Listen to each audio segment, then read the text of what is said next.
was $500. They bumped up the price, but then they print on the price tag that the purse is on sale for 15% off, even though that is a bold-faced lie. And it's actually more expensive.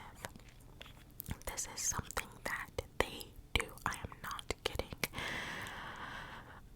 This person that worked in retail, they worked in a Macy's. And so the way that Macy's, and I think most Macy's are run, is that you have to circulate departments. You have to know how to work every department because the schedule rotates.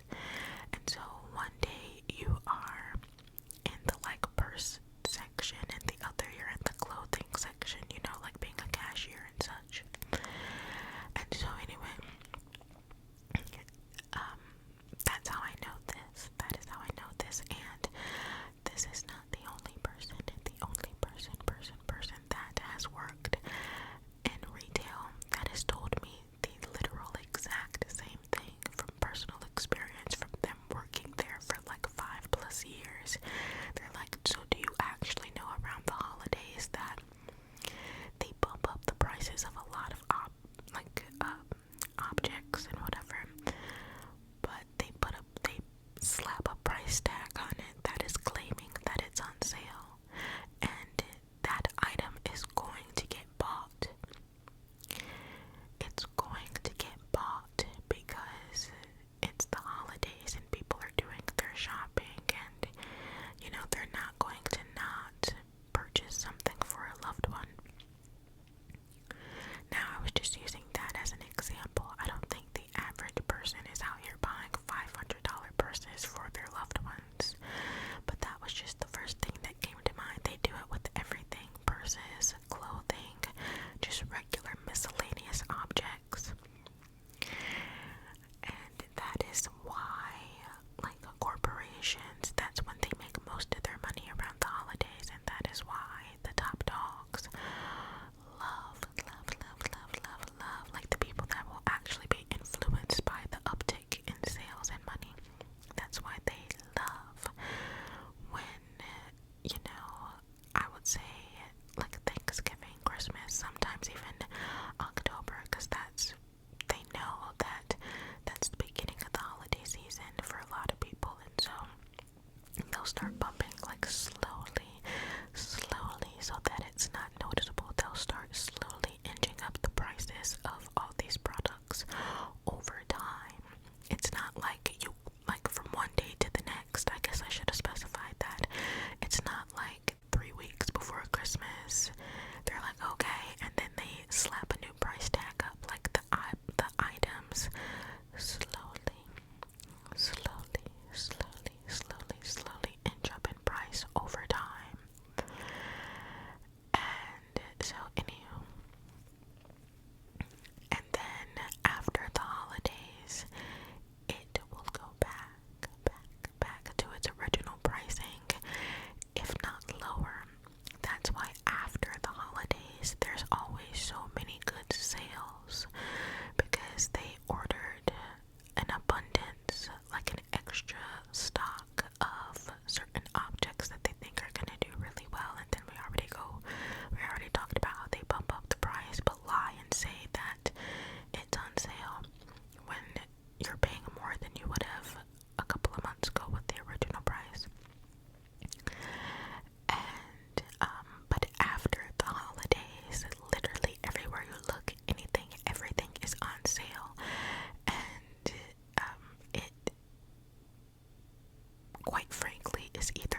she was on the couch asleep with my YouTube video playing. She had her AirPods in, but I just looked down at her phone because it was right next to her, and I noticed that there was something on the screen, but she was asleep, and it was me.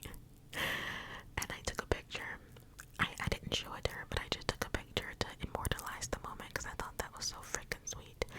And she's told me multiple times, like, hey, my cousin is 13, by the way.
kitchen table or dining room table wherever she works from home, and pulls up YouTube on a separate tab and has me playing in the background her entire shift. Like, what?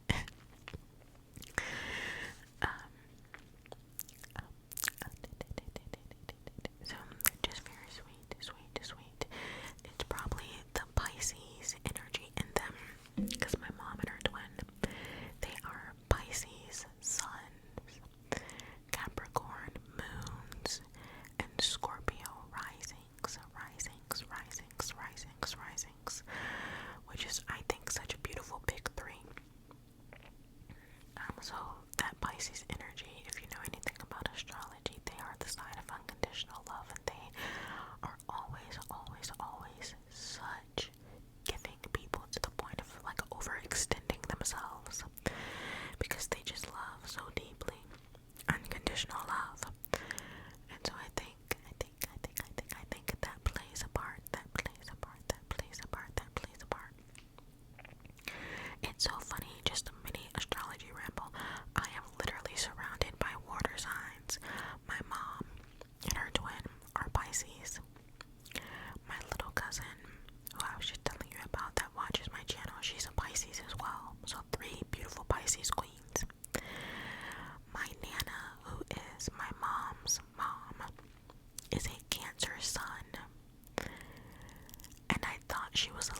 to stop creating ASMR, I would never stop watching it.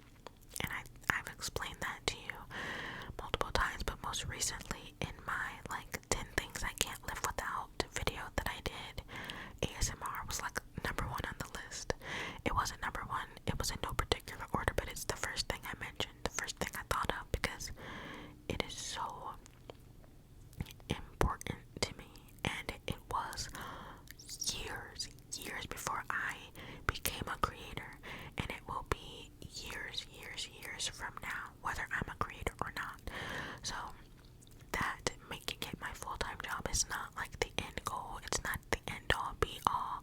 It's just something I'm doing because I genuinely have a passion for it. I genuinely stop it because my eyes are watering. Like, I genuinely just love it so much. This community has done so much for me and my well-being and my mindset, and there will never be enough words to describe just how much it has done and just how much it means. It is everything. So anyway, I'm like, there's no shame in like manifesting, because you know what is so crazy? When did doing something you're passionate about and wanting that to be like monetarily, if that's a word, rewarding become a crime? When did making money become a crime? I've seen so many people mention that like they want whatever little side hustle they're doing to become like their full-time job, especially if it's like YouTube and stuff. And it's not like everyone rebels against that, but you'll see every now and then some people in the comments, some stragglers, like oh, so you're just doing this for the money, like it's not because you really love it. And it's like, well, I can understand the frustration behind that 100%, because I myself have, and I had to make myself get over it as well. I myself have seen people do stuff just because it's a money grab, and it's like, but you don't really care about this. You're just doing it because it's easy and you can get almost rich from it. And that made me less inclined to support them, but I had to dial that back and like restructure the way I thought about things, because, and I asked myself this question, I'm like, when did making money become a crime? Like, of course, you feel more connected to someone that is doing it genuinely and not for any ulterior purposes, but who would not want to do something that they're passionate about and love and be able to make a living from that? Who would not want to do that? Everyone wants to do that, I feel. And even if it's not something that you're passionate about, who wouldn't want to get out of the rat race of, you know, the system that they have in place right now, and get out of a soul-sucking 9-to-5 job and be able to do something where you finally have financial freedom and can support yourself and your family and your loved ones, and not feel empty and not feel drained and not feel depressed and tired and sad and all those other negative emotions after work. Like, if content creation, even if you're not passionate about that content creation, is the way out for you, why is that a bad thing?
bust out that much content that quickly versus someone like me who has a full-time job out of content creation, especially if the job that you are working is taxing in some way, whether it's you're in the medical profession, or it's physical labor like my job, or whatever.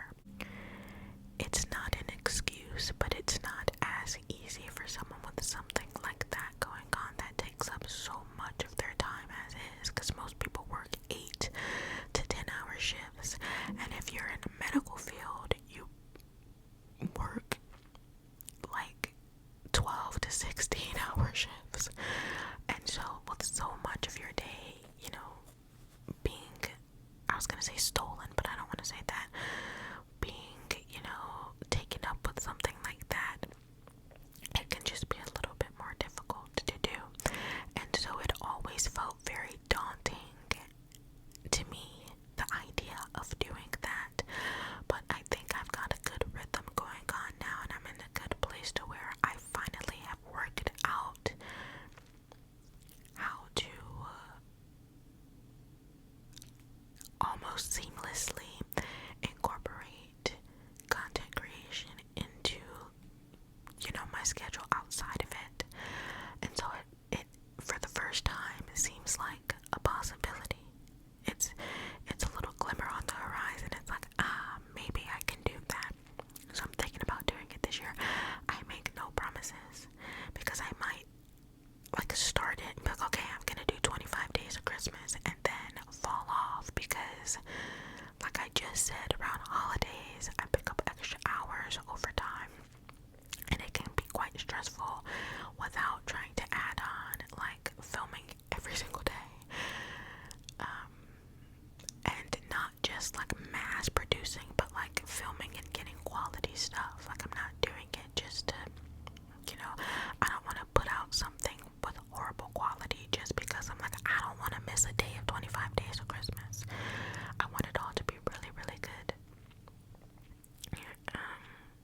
And so, anywho, it's something that seems like it might be a possibility for me this year.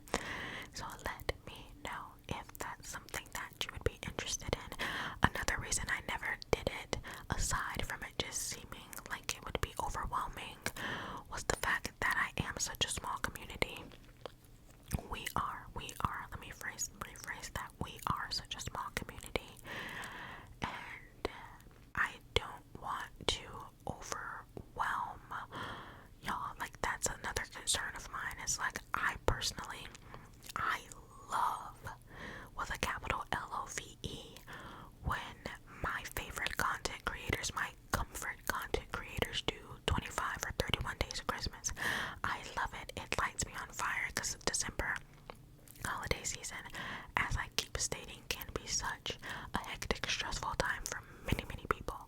And so for me, coming home after a long day of work and seeing that my content creator has posted, and or even if they haven't posted yet, I know they're going to, and I have something to look forward to because they post every single day the month of December. Like, that just puts me at ease, and it's something that gets me through those long tiring hours, overtime hours, and all that jazz. Like, it makes me so genuinely joyful. So,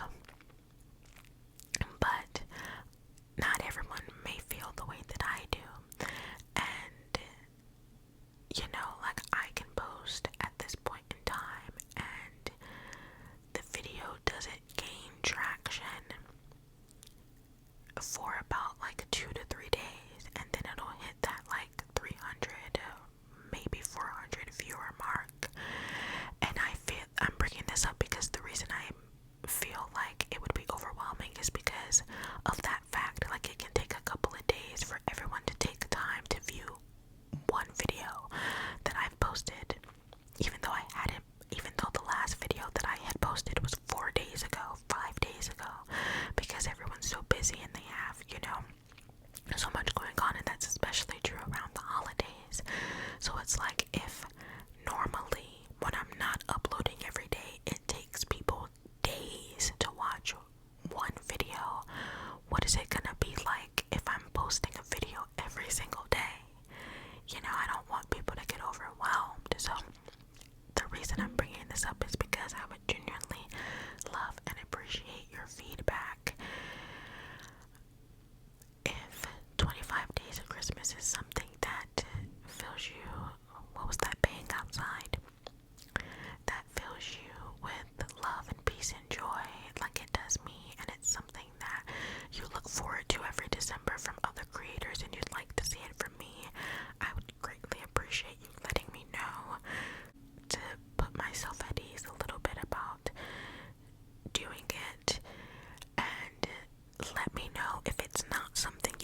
as well. Like, I want to know if you want to see it or if you don't, because you're like, no, that a video a day is going to be overwhelming to me. Like, let me know. I want to know. So, anyway.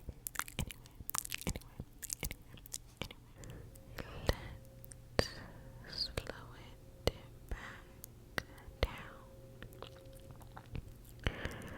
I know that because I can sometimes get really into what it is I'm talking about or excited about it, I can tend to begin talking faster, even if my intent is to film a slow, delicate whisper.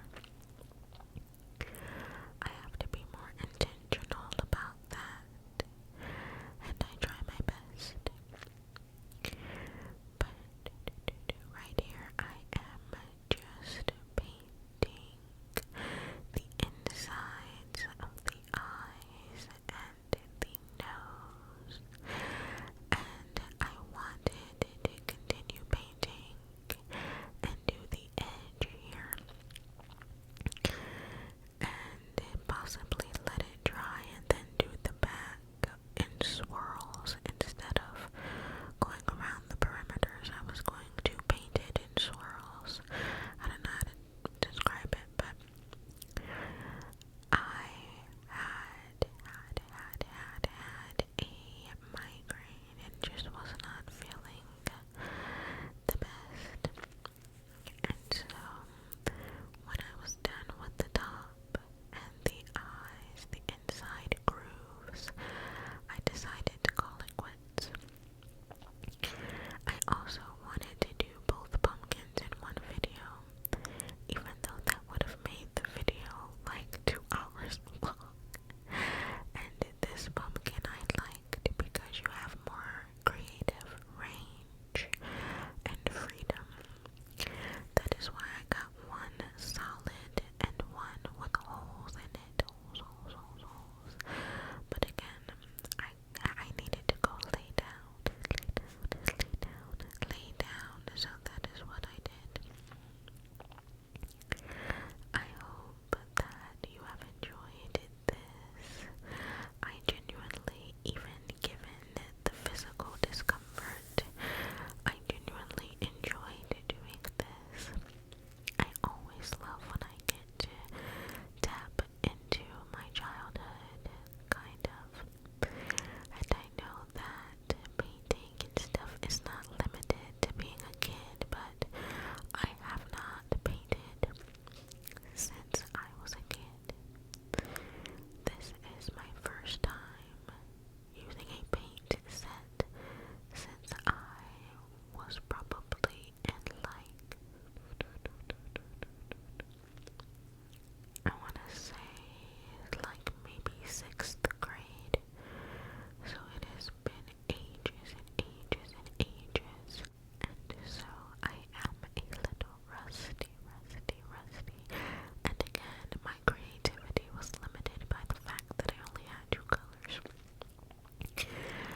I knew why I wanted 3 because it would give me more range and I could paint more things without it all blending together because it's just, the same colors over and over. But that's okay. If you guys enjoy this kind of video and you let me know, then I will go out and buy more paints and